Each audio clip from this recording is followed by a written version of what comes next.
we're light beings. It sounds cool, and it's true, but we're a lot more than that. And I just, in the indigenous tradition from the Andes, the Inca, they do have a Kawak rite where you actually are initiated into opening up your crown and your heart and your space between your eyes and your throat and your heart, all those areas, and they're opened up to, it's the seer's right to see the world. But in my experience, you're opening all the chakras, all 7 chakras, and experiencing life through all 7 chakras.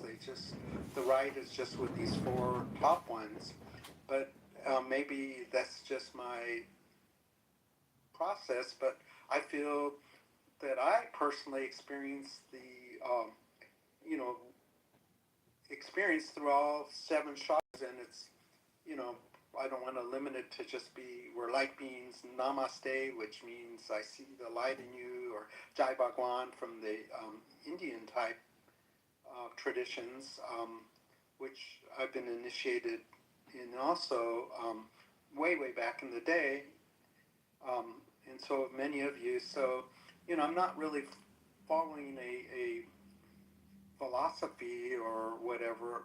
I'm just saying that we all are doing this anyways. We're experiencing that, as some people want the coconut cracked open, and that means they go to the guru, they open up their third eye. And my belief is that everybody has a third eye that's open. There's a lack of connection, and why limit it just to the third eye?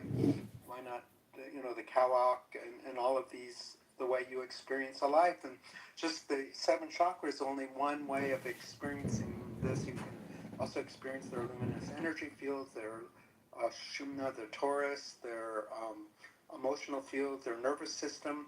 When people walk in the room and they say they can read the room and read people's energy, I think that could be true, but I think more likely than not they're reading people's polyvagal state, their nervous system, more than anything else. And I think it's, when you say, do you read energy, I think they're actually reading emotions, because they haven't refined, they're, young, you can do this young, there's neurodiverse people, and either Stanlos and those type of situations where they can read the whole people in the room, but I think it's just reading just a very limited thing, the nervous system state. So yeah, why limit ourselves?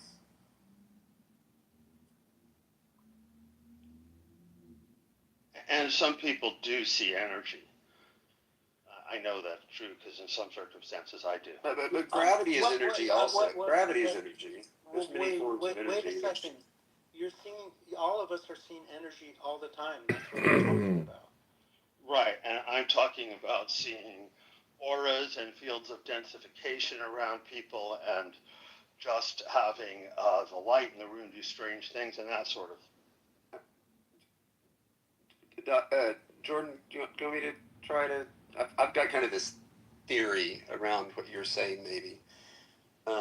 And it may be because I see there being an emphasis in some spiritual systems on light, on candles, and I think it makes sense that light, fire, say, the Promethean urge, perhaps, got us through the last ice age, among other things. Love, which is often also associated with heat, although love itself is probably more mitochondrial, or it can form heat, it can be changed by heat, we can need heat, and therefore love. Like that idea someone can give you a cup of warm tea, and it somehow increases the love in the room. Both giving it and in receiving it is this amazing effect, and apparently based on studies, that for what it's worth. So I think that there's the emphasis on light as the sort of a very primary element, because we can't take them apart, we need them all, of these different forms. And if we could make a list, maybe we could. Again, I would add gravity. Why not? Why not? I'd probably go so far as to say that each element, not in itself as a separate, that gets complicated if we have 92 elements, but that the elements themselves, that elemental, I would call it H philosophy, where you're tying the 4 element, and then in Chinese, the Chinese systems are not Chinese, but Asian, Eastern systems, There's 5 elements, right? And one of the elements is fire, which of course is the sun associated with that most. But this other idea that there is air, in the Chinese instance, there's metal is the other in the, sort of, I call it witch, but whatever. In Native American, earth, fire, earth, air, water, and then metal is added in the Chinese. And I think that but there is an emphasis within spirit. And Jordan, I see you as an interesting, neat person because I see sort of the skeptical side, but you're really looking for this synthesis of truth in spirituality. And I think that it's there, but I think that it's very hard. I think it's different between different people to find that actual truth, because we are, and in that way, it's why sharing, in a way, truth, if you want to call it that, sharing ideas is so valuable to do this. And so I like you holding on to the light, because I feel like it's actually light's impossible to hold on to. It's going too fast. Gravity is something we hold on to all the time, because if we don't, we can fall over. Or drive our car into a tree or whatever. That's also kind of inertia. And then where's that? When you have mass going at a certain speed, right? A time-space continuum, mass going at a certain speed suddenly becomes harder to control. If you're in a car, it's harder to control at a higher speed. Even at the same speed, say that a bicycle. I don't know if I've had higher speed bicycle wrecks than I have car wrecks, and I'm so much in control when I wreck a bike. Even at a fairly high speed, or used to be when I was younger, I could just jump off of it and do a long jump. And with a car, there's just a lot more inertia going on there, a lot more energy. And is a car is it made of physical elements, or is the gasoline and other fluids in a car that are actually fossil fuels? Do those come from light that was stored on our planet billions of years ago, millions of years ago? In the form of what we call fossil fuels. And our fossil fuels, as we burn them, are we actually releasing the ancestors' breath back into the planet? So the CO2 is these ancient life forms which were made by light. Jordan, I agree. It's really hard not to feel light. And the menorah, of course, right? Aren't you kind of doing? Yeah. All I'm trying to say is that I feel that each one of us is a reflection and an emanation and a self-similar embodiment of the original kindling of light and life and love that seemed to have happened at the Big Bang, or whenever it happened, and that element of coherent light is within us, and that we can contact it ultimately in any moment by becoming present enough and using breath and attention. That's what I'm suggesting. You're so hot. Because fire uses air, and our cellular respiration uses air, and it's actually oxygen that in a way turns light into energy inside of us. So that early synthesis, the oxygenization of the body in the many ways that, and the way our cellular respiration works, right down to that mitochondria level. I don't know if anyone saw the link, because I've been playing around with this a while ago in my sort of psychoevolution of like our our physical bodies, and so that the number, and Wendy, you may have said this before, but and you can check the math. I use my AI to quickly ask the question, but it gives us 10 quadrillion mitochondria. But I was curious about the ones that aren't ours and how that worked. And the breakdown in that little link that I put in the chat is pretty interesting. It's a quick read. It's not too wordy. My relationship with my current AI knows that I won't read very much, so it gives me tightness that I can feel how I feel about it. But since, Wendy, you're super into this subject, please do accept that as part of your research, because the way I asked the question was based on the things that have been hard for me to ask you, because both of us think so deeply involving physiological systems.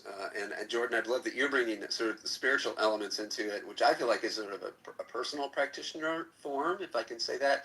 And that Dr. Daniel, I love your angle, because I feel like you've got this almost like a breakout practitioners of healing, all these other people you've met. Not that, all of us haven't met other people that are healers, but I feel like you're really deeply involved in the, I don't know what to call it, medical community that's into alternative stuff. And that I could see why, in a way, that is maybe a little harder to be there as much as you are, and also be as maybe as spiritual, because we've only got so many hours a day to be, to be cognitive and developing. I think some people maybe operate at different speeds or have maybe different capacities for filing information. But we're all growing at different rates, and even age itself. How some people will go through a very dense period of learning, or periods where they just check out for a year, or longer, a decade. A particular political candidate, loser or winner, could cause a person to become interested or not interested in politics. Even our lives are so controlled by the world around us, or not. And I love the richness over the last number of years that we've shared here. So in this clubhouse. Hey, bro. Wendy, did you get to look at the thing? Bro. Yeah, but I just wanted to say the I'm sure we bump. mitochondria. So there are approximately 37 trillion cells in the body, and on average, some cells are more, some cells are higher. So the average mitochondria per cell is around 2,000. So the amount of mitochondria in your body is 2,000 times 37 trillion. I don't even know what comma place that is. I forgot my math. Normally we're using calculators at that point. Okay, well, mine came up with 10 quadrillion total, which is pretty metric. But I could use an average size. Well, Wendy's doing 40 quadrillion with those numbers, so it's not, it's in the same order of magnitude. Yeah, exactly. Which is those numbers you can't wrap your mind around, really, and that's where light does come into play, because light also is very small in its active energy form, right? The photon being really smaller than that, even. Plenty of light to go around.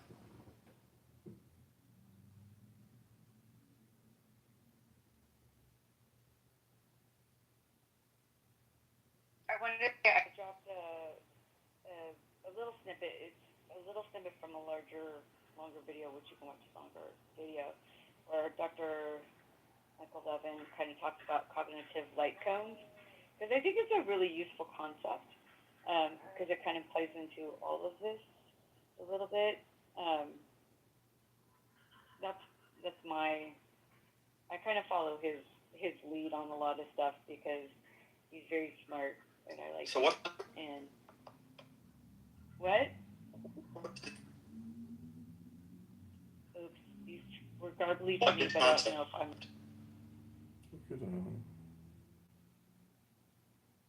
Sounded fine, but Jordan, you were getting cut off.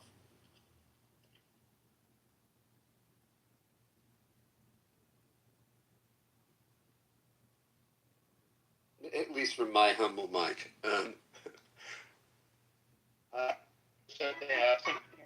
Jordan, you are still cutting out to zero. I don't think it's us. No, you should be able to hear me now. Oh, well, yes, you're in. Boom, boom, boom. No, man, I'm sorry. I think it's your end.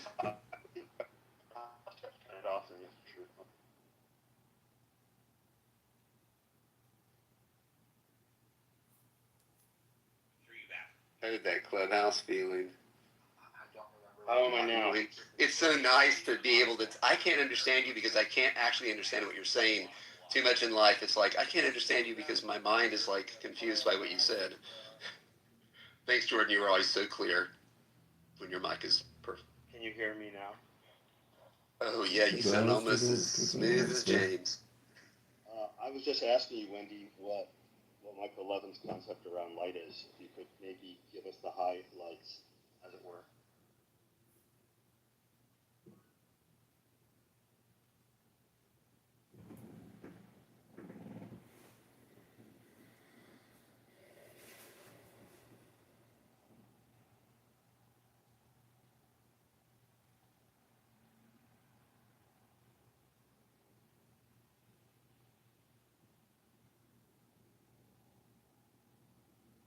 I'm not hearing anybody. I'm assuming that's because there's silence. Yes?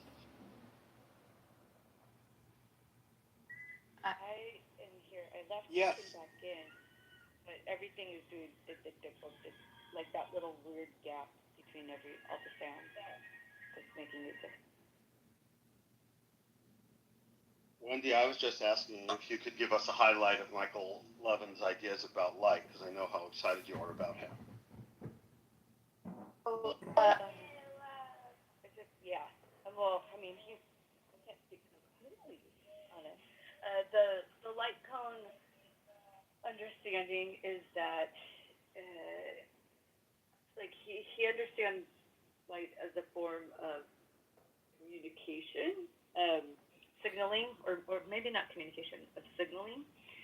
I think that's more of the word that he uses, and that he has this terminology called the light cone of cognition, and he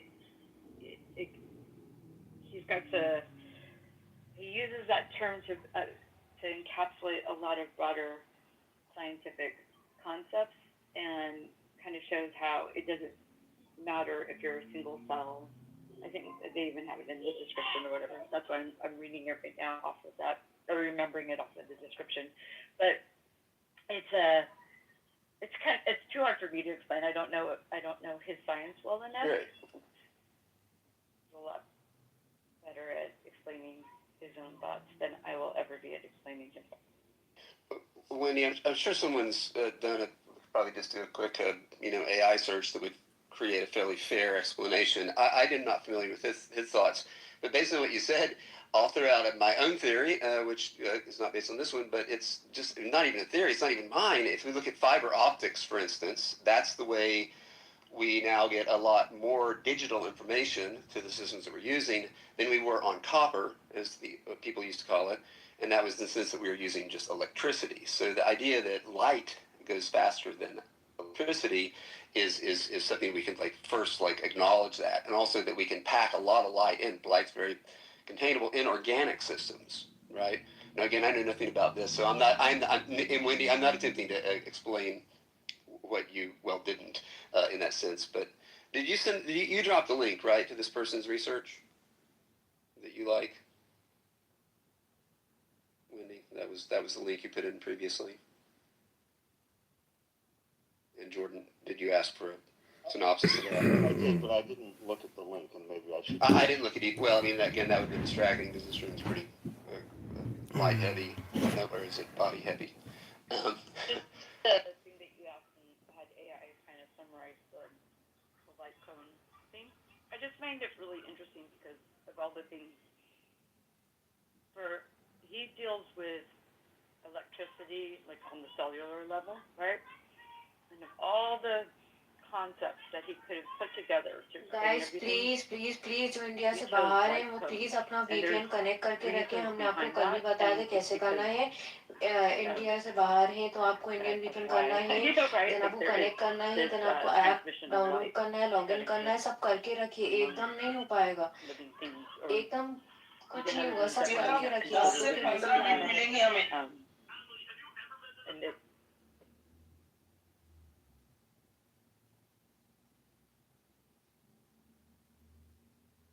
I mean, cognitive light cone is a really cool phrase. I'm just trying to get my head around it. And I get the idea from the paragraph you put in there that, whatever level you're working at, that light is working in a way that I guess we can call cognitively, however small a part of the body you're going down to, and that it all kind of adds up in a cone.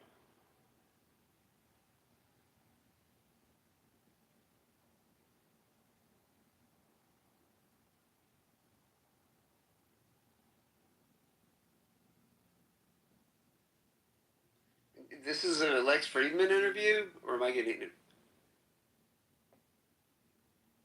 No, I think it's just what Michael Levin has developed overall, right? It's not just one interview. No. I realize that. That's just the link that she sent. So Yeah, the link I sent was from a Lex interview.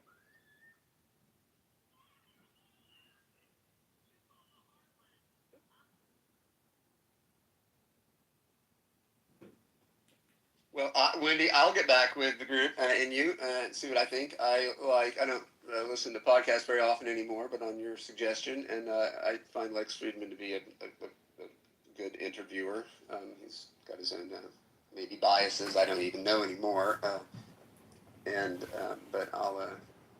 I've enjoyed some of the interviews he's done. And this guy's name seems familiar to me, so I'm curious. And yes, anything involving the elements and their deep evolutionary effect on, or in this case, we're talking about. Well, yeah. Maria He's had going electrical, yeah, which light is interesting. Yeah, of course. It would seem in an organic way, you can see it following a similar in our eyes. Put away right. They aren't nice, Christine. Now, Why do you In fact, care the human what I eye do to being my one clothes? of the crowns of do you creation. need them to come in here If and you look at explain that to evolution you? as being an Some of your ongoing friends' process, fathers could employ your you look father, and back they're not at the going to way do it if it looks like brains his and family eyes is trash. Can you ever go to sleep without putting all your nervous clothes system away perfectly? of the I don't Homo wish your sapien, mom hadn't where gotten we actually angry. got My to mother the was an eye abusive alcoholic. as So if you're tired, we can sit down. I'm not being tired. Oh, planet. okay. I just couldn't tell because you were dragging your feet. Why didn't you just The say eye take being off your shoes? extremely light oriented, right? It's the eye that brought You in are light so from infuriated. around us. I'm not yelling. Billions, Oh, and millions of years ago. perfect. The early Do you have any sense idea organ what it costs to that raise you and became how much an you're eye just from the brain throwing away was every actually day? once a Give heat me a source. number. Heat, I don't understand. it You felt give me heat. a number for And how there's much still it costs to bacteria, raise I me, guess, and I'm going to of get some older organisms that and make a don't lot their of money eyes, but they can and feel write you heat, a so check they for go what I towards owe heat. you so that I They never say have heat to on speak heat to and you yes again. meanings. Well, I highly doubt And you'll also be being able able to to go get a away job from it. good enough There's to a do name for that. it. You're not coming. You can't walk up to Remember, the gates there's in a the name morning. for the Yeah, but being I'm able to going feel to college. heat and Well, light Dad, I don't want you in to scare me. association in the sense that that's so much energy and often the same type of energy. But I was also thinking I about can't leave you. just particularly on mitochondrial health and just all that is how sunlight or just light itself, which could come from different types of lighting, but looking sunlight is the classic, and how many of our cellular engines of respiration and change and creation and taking different elements in our bodies and transmutating them, actually turning them into something else, is driven by light itself, by sunlight. And I'm sure that firelight, say, or a candle or a light bulb of different types probably has different effects on that. The light therapy is pretty, it's so deep immediately when you get into that. For me, it's like that's a lifetime of study by itself there. How different wavelengths of light and different types of light, wavelengths can mean different things now, because now with LEDs you've got like really extreme variation in the flicker basically, but you can't see it's there. Some people do. And the lighting is, that inner lighting, coming back to Jordan, that inner light and that the fact that it's this, that light typically is sort of like we're like light sinks. It comes into us, and the form of light that I feel like are most effective at making is the light of our ideas and our sharings, our love. So anyway, Karen.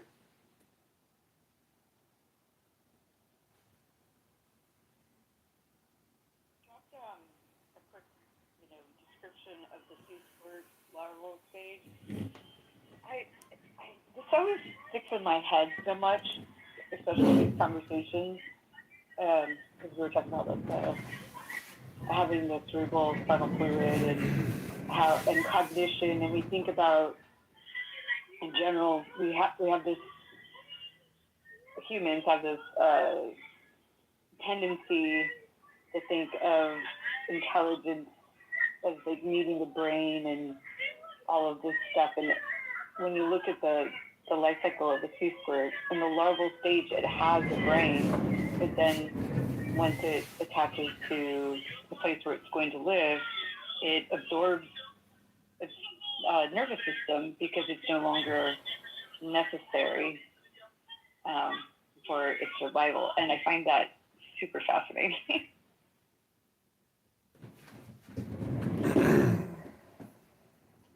It's interesting if you go back before sea slugs, we when we were our common relative was a sea slug, or when we and the sea slug, when we diverged.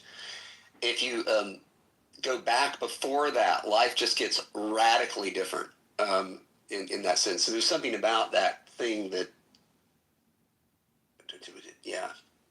What is it about the sea slug and us that are similar? Terence McKinnon talks the cephalopod, the classic being the octopus, and how it has this a very complex language using a sight, actually. Now think about it. It's not heat-based, I don't believe. I don't believe it's movement-based, maybe a little. Again, how much have we really studied the cephalopods, the octopus, but that it's it was the shapes and colors of the skin, which they could change, so that apparently they can have stripes or dots, or all one color or a different color, like a chameleon, but more complex. Well, Terrence used to talk about how octopuses could put out squids, I guess, could put out different colored inks, and were actually communicating with each other visually in a way that was, where he thought the internet would be going. That's what I'm talking about, except I'm talking about skin color. But that's neat. He said inks too, huh?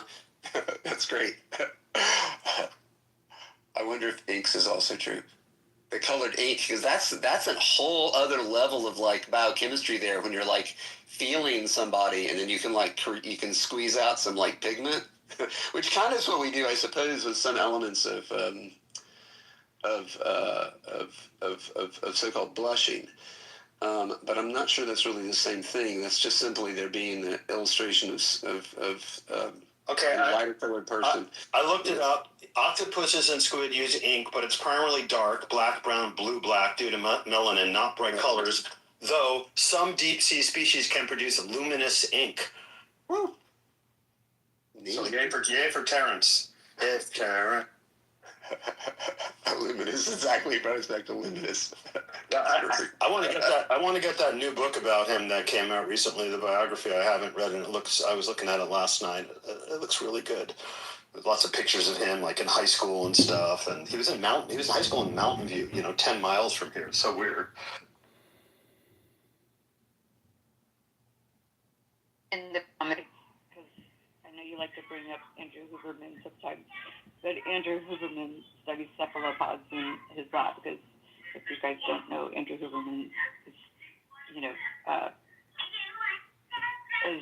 concerned with the eye, which is actually a part of the brain. So if you think about, we think of our eyes as separate, but they're actually a part of the brain, and it makes sense that cephalopods just have a more, there's always going to be some animal that's going to have that feature where the eye part of the brain was more developed compared to other parts of the brain. So I think they're really cool animals.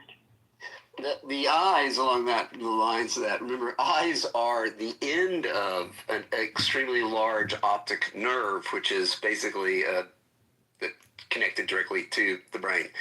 So no spinal cord involved there, really, right? It's kind of neat.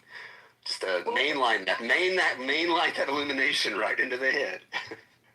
Or does it wrap around it?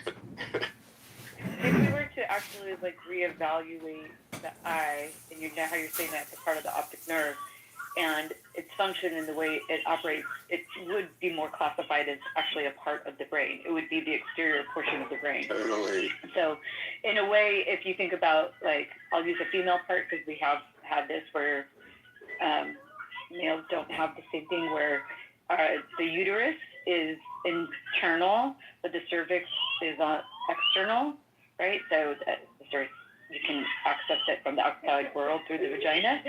So the cervix would be kind of like the eye, and then the uterus would be like the brain.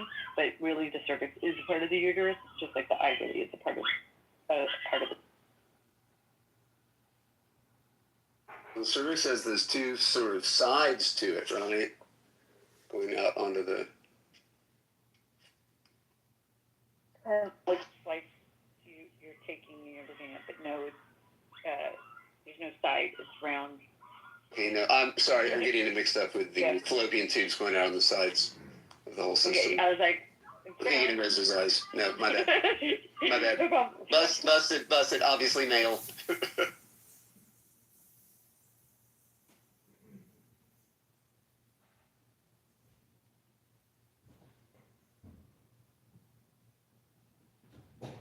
Did we see James come back here? No, he hasn't left officially.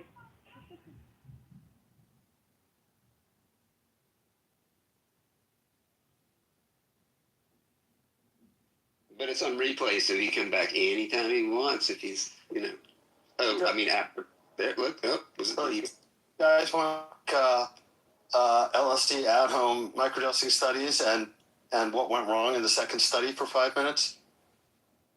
Yeah, that sounds like a fun. Well, so as you know, there was this study, a full study got released by Mind Bio, and then 10 days later, a memo came from, I think, their CEO's desk saying, well, we actually just finished the second round of the study. That first round was open label.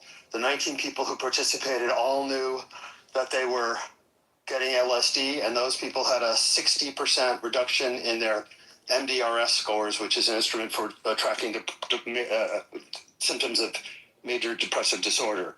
So that was the first study. And the second study, and they wanted to put this memo out right away, I think probably because they didn't want investors to get the wrong idea that they actually had something they said they had. And they did a study that they turned basically the same study, they turned it into actually not a double, but a triple blind, using both Adderall and caffeine as active placebos. And the headline is that the LSD people didn't even do as well as the people in the placebo arms of the study. In fact, their reduction in symptoms went down to something like 29% versus the 60% in the first thing. So my perspective, and I believe Jim's perspective now, because we've been talking about it a lot, is that the only variable that changed from the perspective of you being somebody who is getting in a study and you've agreed that you may or may not be getting the real thing, it might be a placebo. The only thing that has changed is that the people who did get the LSD and then who then were able to do the same type of titrating protocol and raise or lower it, and they reported and they had a little bit of support, those people who still got the LSD in the second study, they weren't sure if they were actually getting LSD or not. That was the main variable that changed. So from our perspective, what they basically did is, if you think of the placebo process as how the mind-body interface is engaged, those people no longer knew if they were getting the real deal. That was the big variable, and because they didn't know that, and because there were all these other weird things going on, like having two different active placebo as dummies, which is maybe a first in an experiment, it ended up not working as well. So basically, you can look at placebo as a statistical artifact that shows that something isn't real or not, or you can look at placebo as a process that leverages a substance so that you'll get the very best value out of it. My sense is that if they did another study, they did an open label with 1,000 people, that they'd get about the same results. I don't think there's any question, based on the hundreds of reports that I've read and all this, the collected data from microdose.me and on, there is pretty much zero question about whether LSD in the proper peak efficacy zone, in that sweet spot, works for depression, and it can work at home. But as soon as you start doing all the machinations involved to squeeze this kind of thing into a double-blind format, as soon as they went from open label to double-blind, they basically killed, more than half of the positive benefit that could come for people using LSD at home. Not knowing, really changed the energetic spin and the trust levels and people's willingness to fully suspend disbelief and engage their own placebo process. So that's what I think is going on. And Jim wouldn't put it quite so strongly, but he basically agrees that really the only variable that changed was that now they knew, and so they did much, much worse. Now they didn't know for sure, and that bit of doubt was enough to quash the success of the whole. Jordan, can we play around with this for a minute? Yeah, absolutely. That's why I brought it up. Yeah, thank you. I could be wrong, but I don't think we. Well, again, I'm wrong. Okay. In this newer study, and I'm not even sure in the bulk of the LSD studies on microdose, on these different studies of microdosing that you've been following so well, right? So you're like a scholar in studies of microdosing, often more lately, like this critique of it. And there's a part of me that finds whether a person knows whether they're being okay, let's just say they know they're in a study. That's helpful, right? I think you have to let people know there's a study being done on them, or there's something maybe not ethical about that, I guess. But beyond that, the study being, to me, like being really, not even whether they're being studied for being, depression or not. They're just simply being studied, and they're on some kind of substance. I would call that a super blind. Forget about double blinds. Oh, people know anything about it at all. And then you have these questionnaires that are really well designed, probably in part by machines, and then edited by people, and then by machines, and then edited by people. And we have these studies that are really really useful, giant studies, at least 1,000 people, done, every year. More science, for sure. And something as powerful and useful as LSD or psilocybin-containing mushrooms, I think this kind of study needs to be done, and maybe will be at some point when enough evidence gets out there. And so what I get to me, Jordan, is that I feel like a lot of the evidence, again, tell me I'm wrong, but I think a lot of the evidence that you and James so well collected was, it was earlier. It wasn't out of scientific studies as much. It was more from individuals who were really trying to use microdosing as a way to work for them, to make them, whatever, to help them in their lives somehow. And that my concern, as someone that I think of LSD as just like Albert Hoffman did, its inventor, it's one of my problem children. I have a whole orphanage full of problem children drugs. Very few because of addiction, a few, but mostly because they're just drugs. Mind-altering substances are hard to use, in my opinion, because life is already so sensitive, and to use it, objectively, and maybe effectively. And so LSD, I could see a lot of people, especially if they knew they were doing an LSD study, I could see people nowadays being a little nervous about it. And people come in highly dysregulated because life sucks balls. And that's if you don't have balls, shit. And it's life is rough anyway, and so people go in, they do something as powerful as LSD, even in a small dose. And I could see a high percentage of people actually having kind of a hard time, especially if they weren't used to doing it. Even the first time, which, yes, there's a grace period often when people first try LSD and mushrooms both. The first times can be really good. At least on the sort of classic recreational dose size, and that's why a lot of people do like it. But then typically they're not addictive, because if you keep doing the big doses, it kicks you out for most people.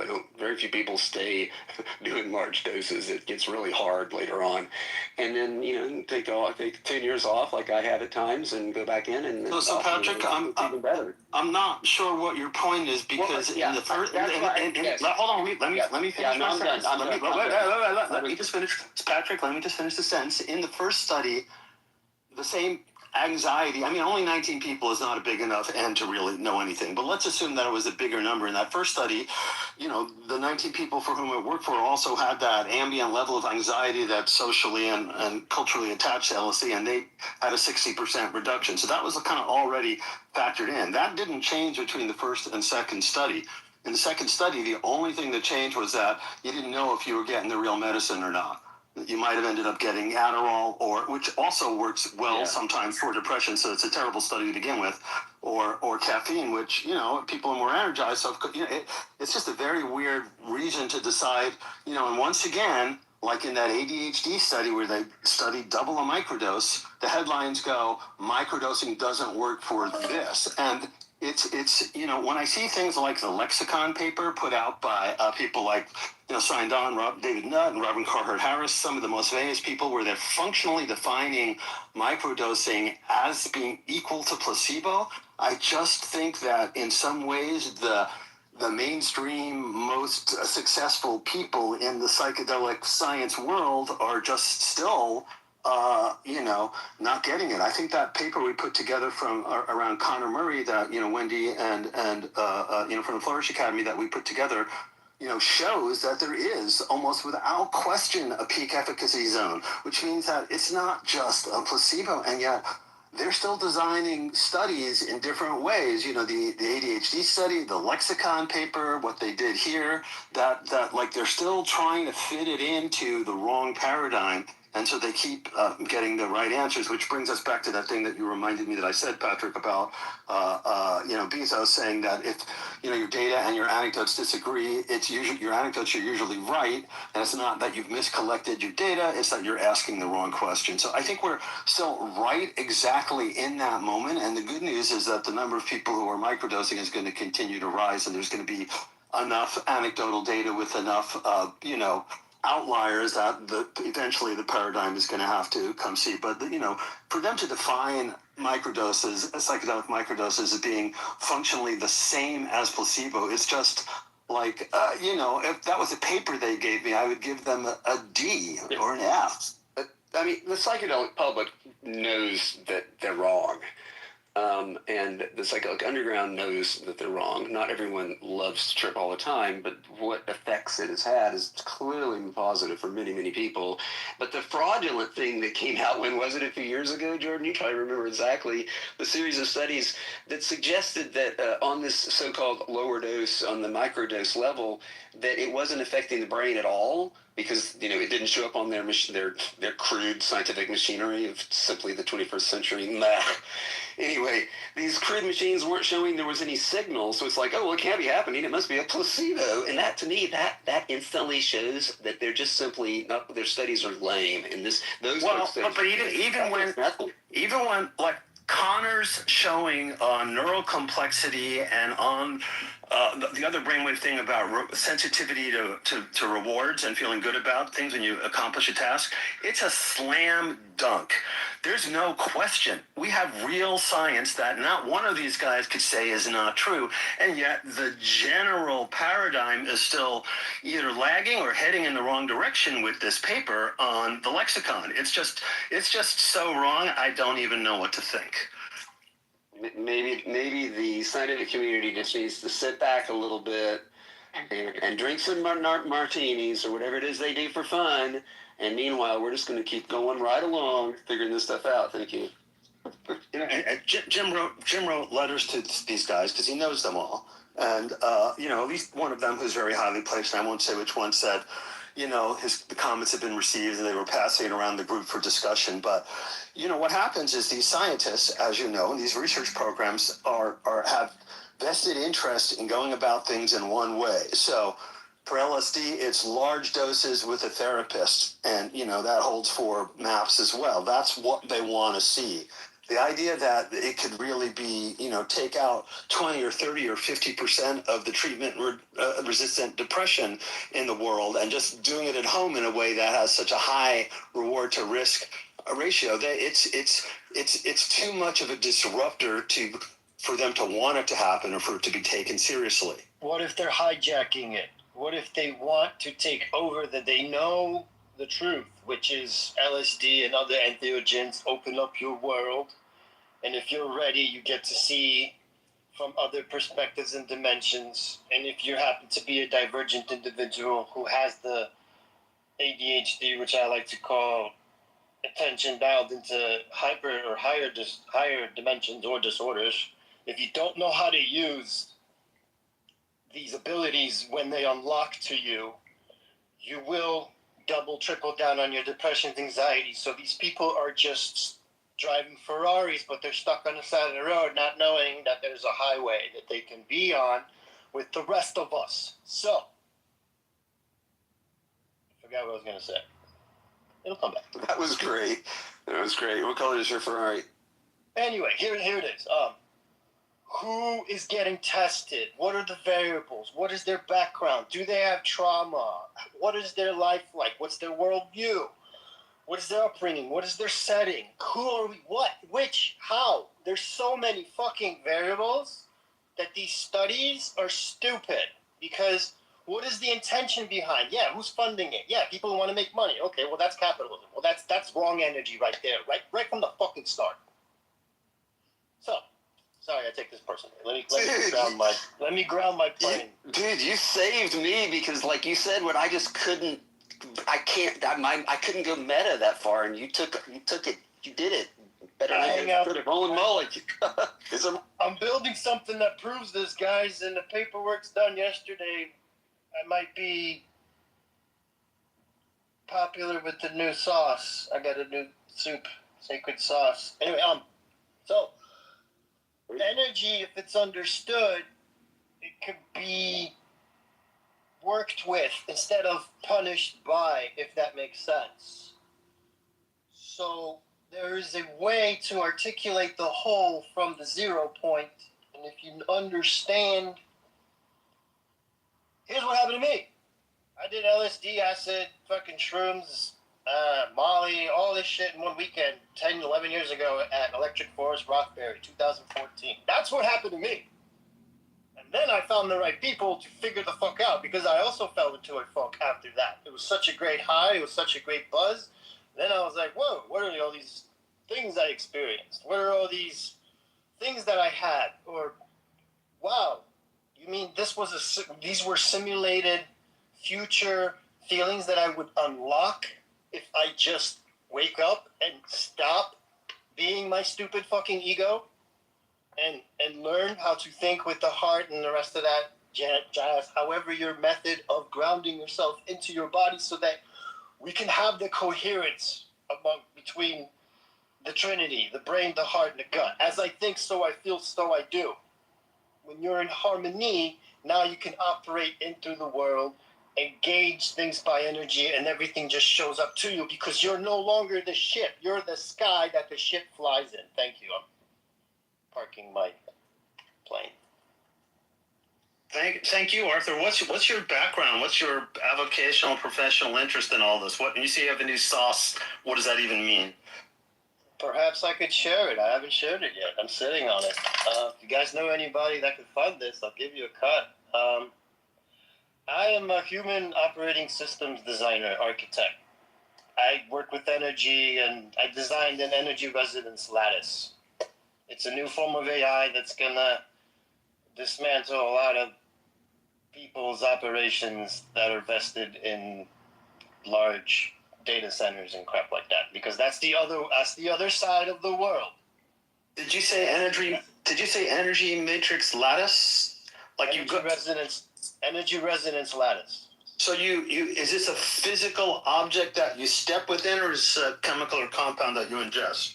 Metaphysical, digital, metaphysical. Hold on.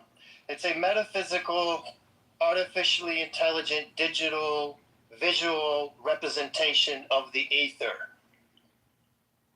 We now have computer systems, software, sensors, technologies, robots, cameras, projectors. We now have we have all of it to simulate that what we can only feel. So when we can see what we feel, that we have a new way of knowing, because you know by seeing. But what are you seeing? The unknown. How do you qualify to see the unknown? You must resonate first by coherence, no ego. Therefore, limiting distortion and warpedness. Now you found balance, and now you can receive and get out of your own fucking way and see the world for what it actually is, like a little child kid again. No longer attached to your titles, your stories, your fictions, your fantasies that we fucking put ourselves into. So I'm breathing fire right now. So you gotta jettison the entitlement. You gotta jettison the entitlement before you get the enlightenment. I don't understand what I'm high right now, so it's ego. I'm high too. I'm high too, dude. That's no excuse in this room. Well, I wasn't being polite. No, I have to change the energy. No, Arthur, you were doing great. Jordan was just that what you said it has a certain truth.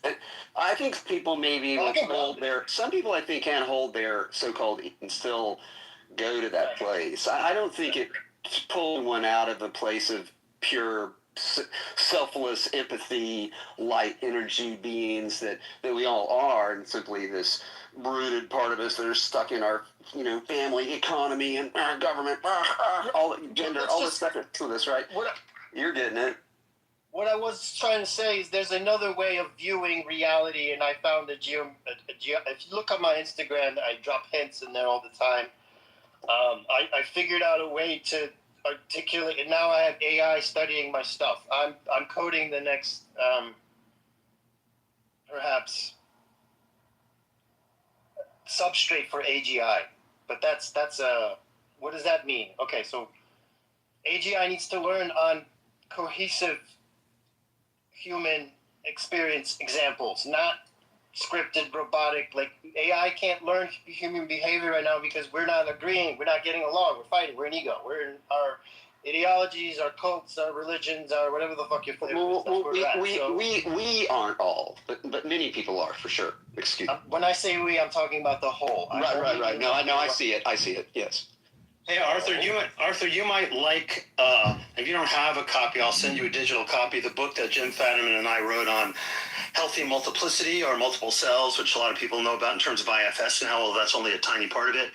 And in particular, we talk about. You have all these different parts or selves, and the real question in terms of mental health is there's a spectrum from let's say 0 to 100, left to right, of how cohesive your different personalities are, how well they hang together, and then that becomes from cohesion. Then it becomes there's more compassionate. dimensions. There's more dimensions than just left and right.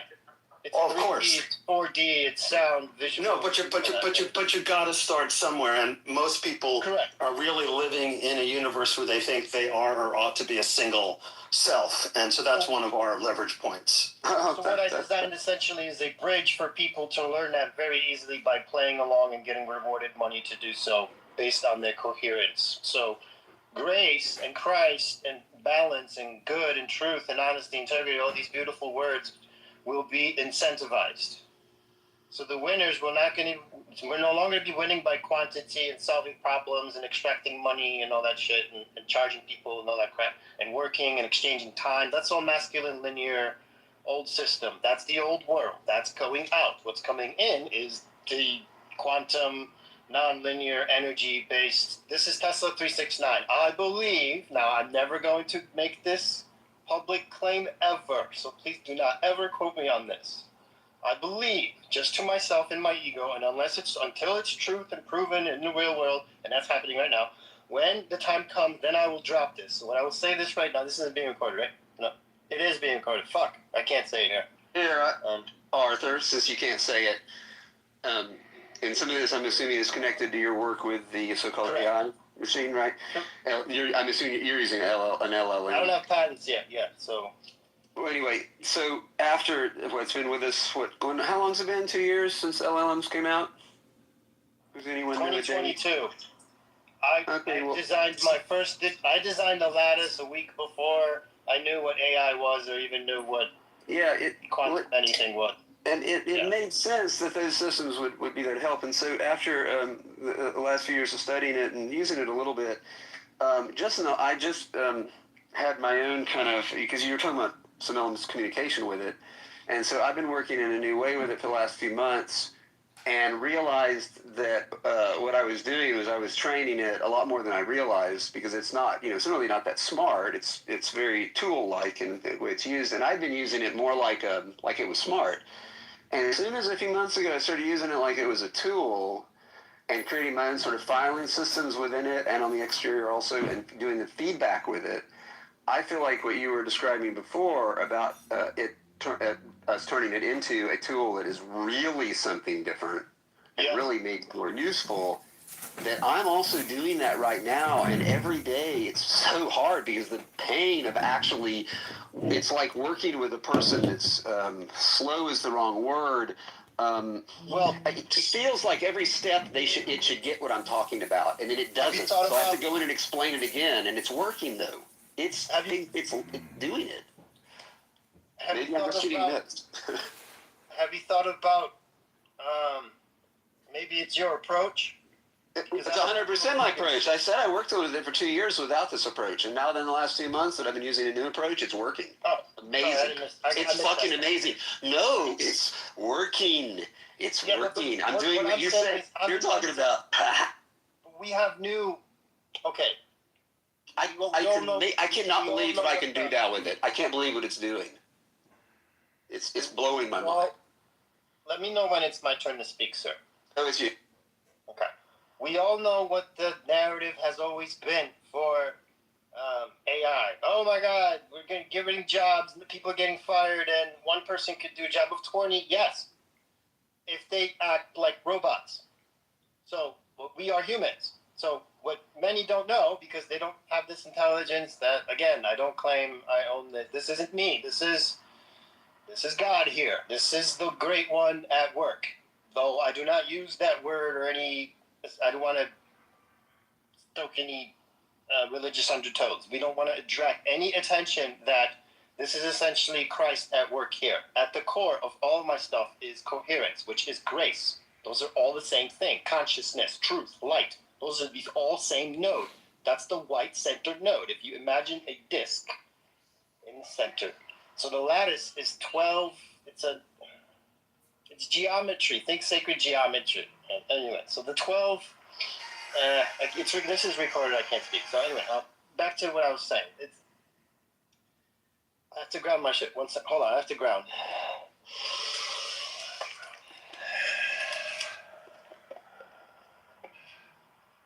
All right. Back down to here. So, from a grounded perspective, it's just knowing who you are, and that's going to be your reward. That's the future. So we're no longer going into addressing our stories, personal development work. There are new human intelligence architectures coming, operating systems, and mine might be a popular one. Or I might exit for 7 or 8 figures and then just babysit some company, make sure they don't blow up the world. Anyway, what this means is this is energy. This is truth. It eliminates distortion, corruption. This is fail and corruption proof. This is our chance to teach the next generation of AIs so that AGI has a chance that's aligned with truth and nature and coherence and God and oneness and all that woo-woo stuff, which is for now woo. But in the future, 5 years from now, this whole higher consciousness stuff and meditation, and that's not going to be a niche thing. It's going to be in schools, if schools are still there. Well, there will be schools, because the 1984 cities will still have the surveillance. The drones will still be, they'll be learning from us. I'm a hybrid. I'm in between the two nodes. So I have a question, Arthur. Can I interrupt for a moment? No, please, you're not interrupting. You're interjecting, sir. All right. So, question, where are you sourcing your knowledge from? What's your connection? What's the process? Personal intuition and experience and verified data and the code that ChatGPT is telling me. So this isn't what I think. This is confirmed vibe coding, returning back to me, confirming my journey, my studies, and yeah, I'm a polymath. So I'm neurodivergent. So I'm the one that goes out there and creates the path, and then I verify with these scholars and institutions and shit. So I would assume everybody in the room here are neurodiverse and do all of this. So say more. I'm interested. Well, Arthur, just to interject. I'm just hard to track. That's why I'm saying. Right, but it's very hard to track me.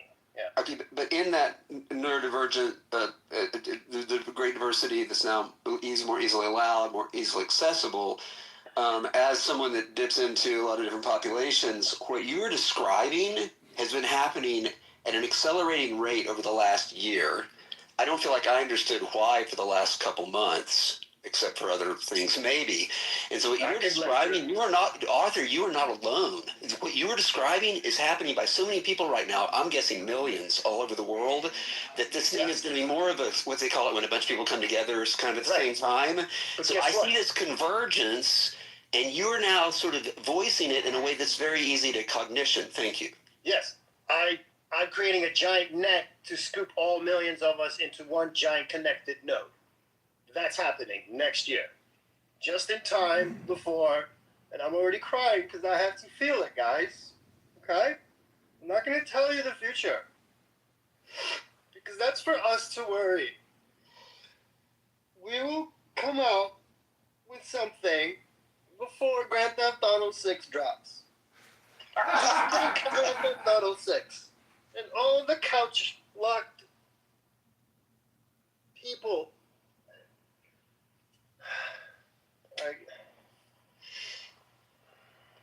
Well, I love your optimism on timing, because that is within our lifetimes. Beautiful. When Grand Theft Auto 6 comes out, And people start video gaming reality and begin confusing and losing their mind. They're gonna reality's gonna merge all into one. Online's gonna be inline and offline. There's no offline anymore. The stuff that goes viral on YouTube, those are clones. Those are polarized, egotistical, insane people on the edge of their own niches. They're nowhere near fucking truth. But they know it. Secretly, they know it.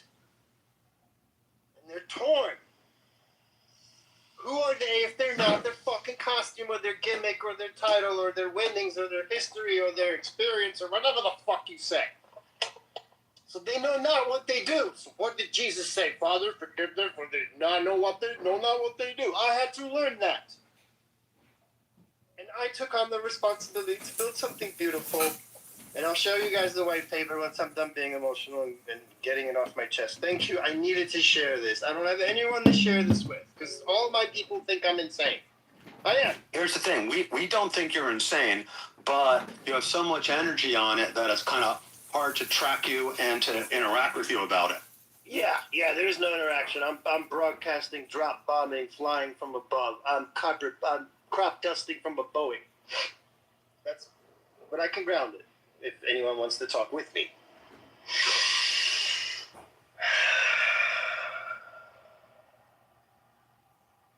So yeah, I'm back.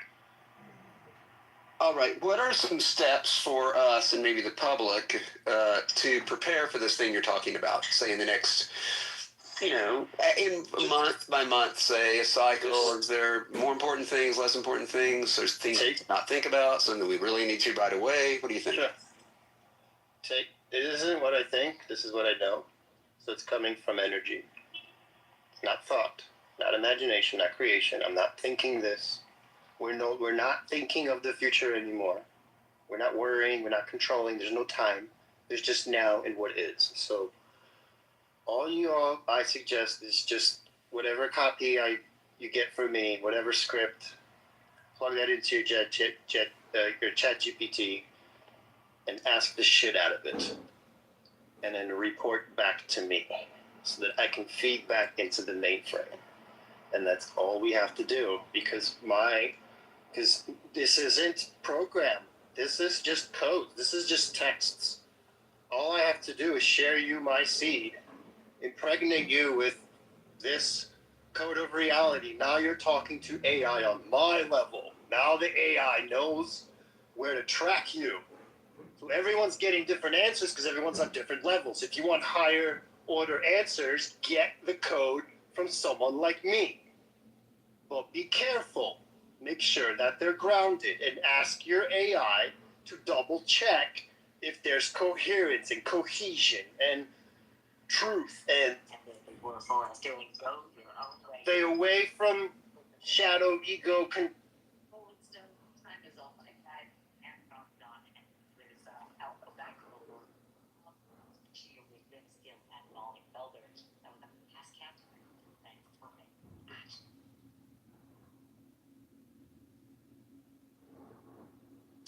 I'm not hearing anything anymore. Is anybody else?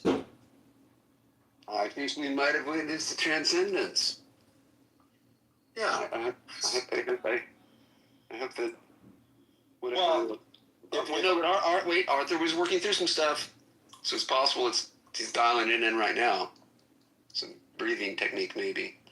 Yeah, it's possible he dysregulated his communications equipment with the intensity of his transmission.